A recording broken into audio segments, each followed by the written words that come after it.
रब्बी इन्नी लिमा अंज़लत इलैया मिन खैरिन फ़क़ीर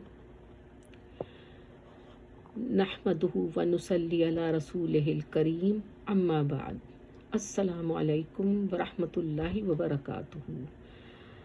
आज मैं एक और तजवीद के रूल पर आपसे बात करूँगी और वो रूल है मद अल इवद, या उसको मद इवद भी कहते हैं, लेकिन अरबी ज़बान में उसको मद अल इवद ही कहा जाता है। तो ये क्या है? मद तो आपको पता है कि मद क्या है, वो उसमें 3 लेटर्स आते हैं, अलिफ, वाव और या। ये मद के 3 लेटर्स हैं। अच्छा, दूसरी चीज़ जो है वो इवद। इवद कहते हैं बदले को या तब्दील कर देने को। तो मद अल इवद यहाँ पर तब्दील कर दिया जाता है। तो अब आइए हम देखते हैं कि किस तरीके से इसको तब्दील किया जाता है। तो जब किसी कलमे के आखिर में अलिफ से पहले तनवीन फतहा, या कह लें कि 2 फतहा आ जाएं, तो जैसे कि मिसाल यहाँ दी हुई है, गफूरन, रहीमन, अलीमन, हकीमन, इस तरीके से यहाँ पर दिया हुआ है।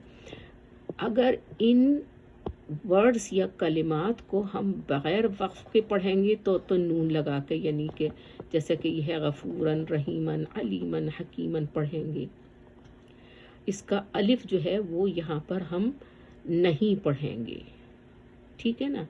लेकिन अगर हमें वक्फ करना है तो फिर इसके एक हरका तनवीन की कैंसिल होकर सिर्फ एक फतहा रह जाएगा और एक फतहा से पढ़ा जाएगा, और इसका अलिफ भी इस फतहा के बदले में इसमें जो अलिफ दिया हुआ है उस अलिफ को हम एक फतहा के साथ मिला कर पढ़ेंगे। तो ये क्या हो जाएगा?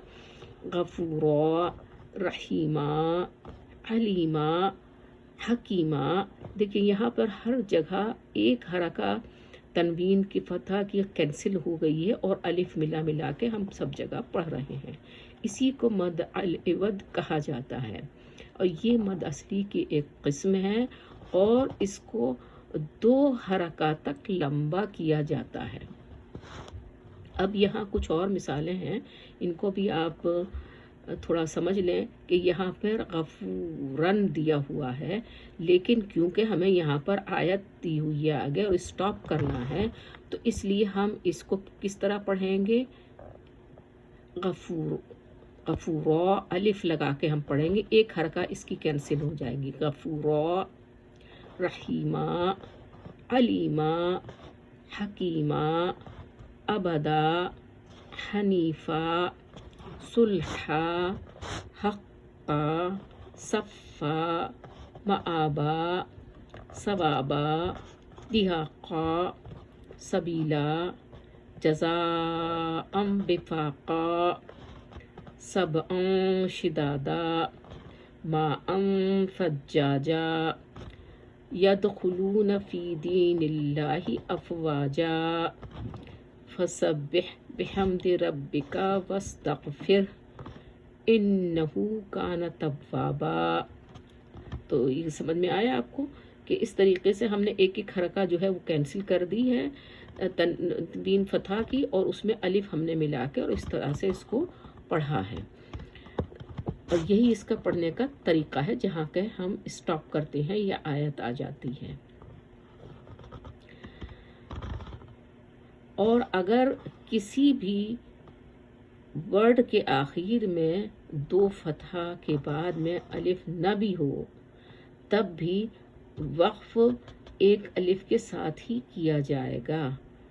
किस तरह से कि एक हरका कैंसिल हो जाएगी बस, और उसको इसी तरीके से करना है। जैसे कि यहाँ एक वर्ड मैंने यहाँ पर दिया हुआ है जज़ाअन, तो इस जज़ाअन को एक हरका हमज़ा के ऊपर जो है, यानी कि तनवीन फतहा की एक हरका कैंसिल हो जाएगी और उसको पढ़ा जाएगा जज़ा अलिफ के साथ में। इसी तरीके से माअन, तो इसमें नून की आवाज़ जो तनवीन से आती है वो हट जाएगी, एक حرکہ کینسل ہو جائے گی تنوین فتح کی اور الف لگ جائے گا، یہ ہو جائے گا ما۔ اب یہ ہے دحن، دحن میں تنوین فتح کی ایک حرکہ کینسل ہو کر اس کے اوپر فتح مستطیل لگ جائے گا، یعنی لمبا فتح لگا دیا جائے گا، اس فتح ایک فتح کے ساتھ میں اس کو پڑھا جائے گا دحا، یعنی الف کی آواز ملا کے اس کو دحا پڑھا جائے گا۔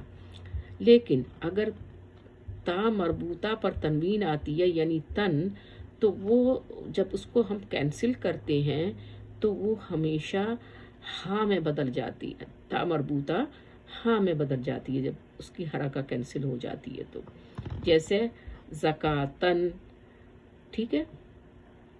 تو اب اس کی جو حرکہ ہے وہ تا مربوطہ کے اوپر تنوین فتح جو دیا ہے یہ کینسل ہو جائے گا اور ایک حرکہ لگ جائے گی، بس ایک حرکہ کے ساتھ اس کو پڑھا جائے گا زکاہ، الف کے ساتھ میں فتح لگا کے زکاہ، ہا جو ہے تا مربوطہ ہاں میں بدل جائے گا اور زکاہ پڑھا جائے گا۔ تو اس طرح سے اس کو پڑھنے کا طریقہ ہے، تو اسی کو کہا جاتا ہے مد العوض، اور یہ ہمیں قرآن میں بہت جگہ اکثر ملتا ہے پڑھنے کے لیے۔ تو آپ اس طرح سے اپنا اگر صحیح پڑھنا نہیں آتا تو اس میں کریکشن کر لیجئے، اور اس چینل کو آگے بھی آپ میرے کو اس ویڈیو کو آگے بھی فارورڈ کریں اور چینل کو سبسکرائب بھی کر لیں، اور اس کو جب آپ آگے فارورڈ کریں گے یا کریں گے تو اس کو جو بھی اس سے مستفید ہوگا اس کا اجر و ثواب آپ کے حصے میں بھی انشاءاللہ ضرور آئے گا برابر سے۔ اقول قولی ھذا، السلام علیکم ورحمۃ اللہ وبرکاتہ۔